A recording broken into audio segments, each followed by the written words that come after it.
بسم الله الرحمن الرحيم. بسم الله الرحمن الرحيم. الحمد لله، الصلاة والسلام على رسول الله. اما بعد، السلام عليكم ورحمة الله وبركاته. بینندگان عزیز و گرامی قدر، صحبت امروزه بنده انشاءالله در باره مرگ خواهد بود. الموت باب و کل الناس داخله.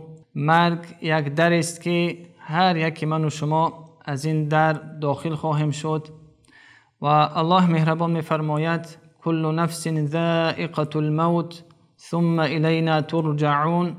هر یک نفس چشنده مرگ است و بازگشت هر یک من و شما به سوی خداوند است. دوستان گرامی قدر، الله مهربان در آیات‌های دیگر اشاره می‌کند به مرگ تا اینکه در زندگی دستورالعمل ما باشد و هر یک مسلمان باید از مرگ خود اندیشیده باشد. و کمی پیش یک قصه را می‌خواندم که این مرگ الله مهربان ملائکه را آفرید و او را وظیفه گذاشت تا جان بندگانش را در ساعت معین بستاند و این هم باشد ملائکه موت است. و الله مهربان قدرت بر این ملائکه داده است که این ملائکه هر کجایی که ساعت بنده رسید آنجا حاضر می شود و جان بندگان را می ستاند و سد راه این ملائکه کسی شده نمی تواند. اگر انسان می خواهد که از مرگ گریزان باشد و سفر کند به سوی امریکا، ملائکه موت حتما که این عنوان را، این ادرس را در ساعت معین پیدا می کند و جان انسان را آنجا می ستاند. و اگر هر دولت و هر مکانی که ما اگر فرار کنیم، هر کجایی که نباشیم، مرگ ما را در می یابد. و حیات یکی از شاهان را می خواندم که این شاه در یکی از شهرهای زندگی می کرد و حیات خود را بسیار هم به ظلم و ستم گذرانید و بالای رعیت خود ظلم کرد. و یکی از علما میگوید که من در زندان همین ظالم قرار داشتم. این ظالم هر نفری که زشت و بد و بدکار بود بالای منصب خود قرار داده بود و منبر را برای آنها آماده کرده بود و هر نفری که اهل علم و اهل دانش، کسانی که حقیقت میخواستند، آنها را یا شکنجه میکرد یا زندان یا به قتل میرسانید. ظلمش تا آن درجه زیاد بود که این عالم در زندان همین شاه چند سال عمر خود را گذرانیده است و میگوید که از ظلم و ستم زیاد که در داخل زندان و در بیرون بود، میگوید که اگر ظلم را ما 100 تقسیم کنیم، به 100 قسمت جدا کنیم، 99 قسم او در شهری که من زندگی دارم در اینجا قرار دارد و یک قسم دیگرش که هست عالم را میگردد، چرخ میزند و شب هم باشد باز می آید بر این شهری که ما قرار داشتیم. این گفته این عالم این معنا را می دهد که درجه و ستم ظلم این ظالم خیلی هم سخت بود و برای کسانی که اهل ایمان و اهل تقوا بودند سختگیر بود. و ببینیم که به این قدر ظلمی که او برای خود فراخواند، برای خود روا دید، ملک الموت را خداوند امر میکند که جان این نفر را بستان. ملائکه موت می آید و در جای من خواندم که در اطراف همین شاه تقریبا 2000 نفر قرار داشتند، کسانی که از طب خبر داشتند و صدها نفر متخصص از گوشه و کنار عالم بالای سر این نفر جمع آمده بودند. اما ببینیم که هیچ کسی از اونها نتوانستند که سد راه مرگ شوند.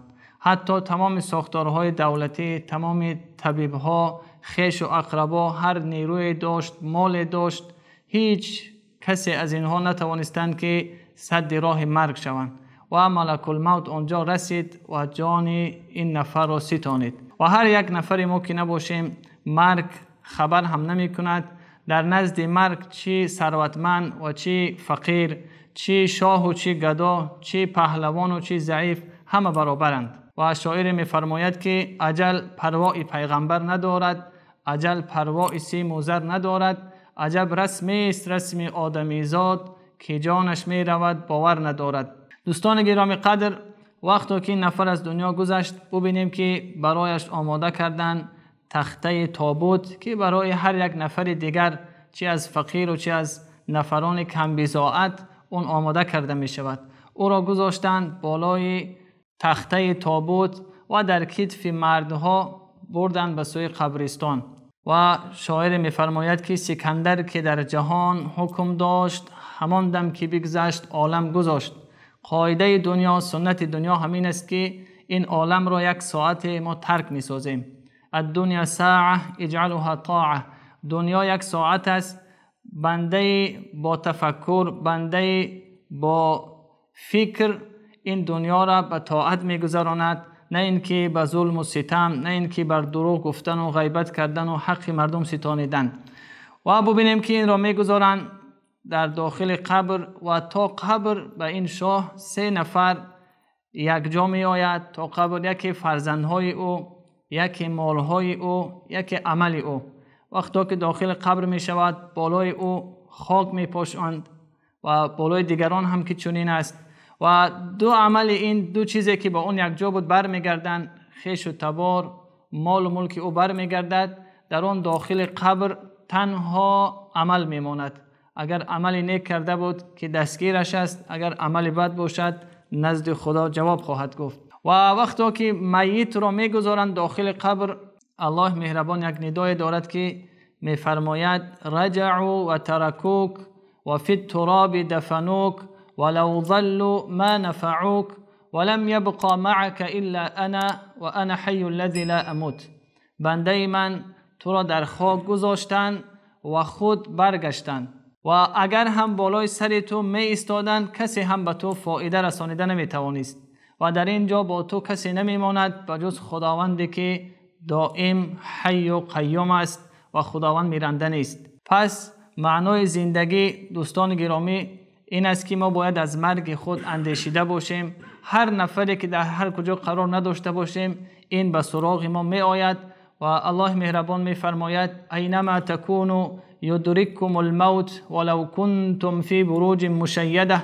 شما در هر کجایی که باشید مرگ به سراغ شما می آید، اگر چندی که در قصرهای پرحشمت، در قصرهایی که دیوارهای مستحکم هم داشته باشد، ملک الموت آنجا حاضر می شود و جان انسانها را می ستاند. شاعر می فرماید یا من بدنیا اشتغل قد غرك طول العمل الموت یأتی بغتة والقبر صندوق العمل. ای کسی که در شغل این دنیا بسیار هم سرگرم و سرگردان هستی و شغل زیاد این دنیا تو را از خود کرده است و این را دانسته باش که مرگ ناگهان آمدنی است و سراغ هر یک من و شما مرگ می آید و دانسته باشیم که صندوق عمل ما در قبر است.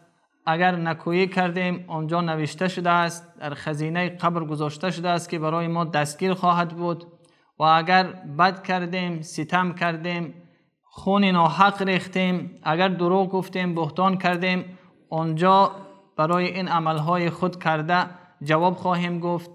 ببینیم که علما چنین زندگی میکردند که عمر ابن عبدالعزیز را میگویند خلیفه عادل، خلیفه که با شنیدن نامش انسان در وجود خود یک راحت پیدا میکند. هر شب از فقها جمع میکرد و در قصر خود صحبت از مرگ و قیامت میشد و چنین میگریستند که گویا در نزد آنها جنازه قرار دارد و به این منوال از خداوند ترسشان زیاد میگشت. و این چنین ابراهیم یکی از علمای گذشته میفرماید که دو چیز است که لذت را از من برده است. یکی این که فکر مرگ، که وقتا در فکر مرگ میشوم لذت از من دور میشود. دیگر این که روز قیامت وقتا که با خداوند ملاقات میکنم نزد خداوند چی میگفته باشم، برای این دو چیز بسیار هم فکر میکنم. و یکی از درس های دیگری که حسن بصری رحمه الله برای ما میآموزاند، میگوید که یک روز حسن بصری مردم پیرانسال را در یک طرف جمع کرد و مردم جوان را در یک طرف و یک موعظه کوتاه کرد و به سوی کسانی که پیرانسال بودند به آنها اشاره کرده گفت که اگر زراعتی که پخته شود او را چی میکنن؟ پیرانسال ها گفتند که او درویده می شود، حاصلش برداشته می شود. با آنها گفت که شما چنین هستید که ممکن کمی بعد این حاصل شما از بین رود، ممکن مرگ به سراغ شما بیاید. و به سوی جوانها اشاره کرد که شما جوانها می دانید که زراعت را بعضا آفت به او می آید، بعضا از بین می رود، هلاک می گردد. شما هم به مانند همون زراعت هستید که گاه گاه می شود که جوانها هم از دنیا می گذرند. همین دو جمله که حسن بصری گفت تأثیر بخش بود، چه از مردم پیرانسال و چه از جوانها در فیغان و گریه آمدن و برای خود کسب مرگ کردند، کسب آموختن مرگ. دوستان گرامی قدر، برای هر یک من و شما باید این درس باشد و از این قصه هایی که ما کردیم، از این آیات قرآن که قرائت کرده شد باید عبرت بگیریم که مرگ ناگه به سراغ ما می آید.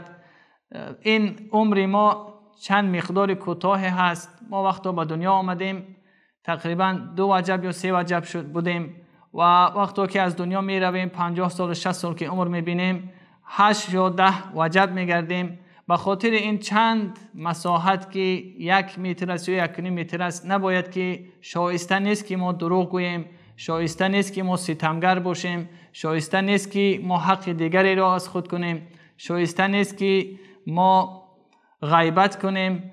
باید که به این مرگ آماده باشیم. حتی از امام ابو حنیفه روایت کرده می شود که گفتند که اگر گویند که در پشت در تو حضرت ملک الموت قرار دارد، من عمل خود را دیگر نمی کنم، یعنی آماده هستم به مرگ. دوستان گرامی قدر، ما باید آمادگی خود را در اینجا آماده باشیم، توشه کنیم به روز قیامت که مبادا مرگ به سراغ ما بیاید و ما دست خالی به سوی خداوند باز بگردیم. الله مهربان یکایک من و شما را از این درس، از این قصه ها عبرت را برای ما نصیب کند که عبرت آموخته باشیم و الله یار و مددگار.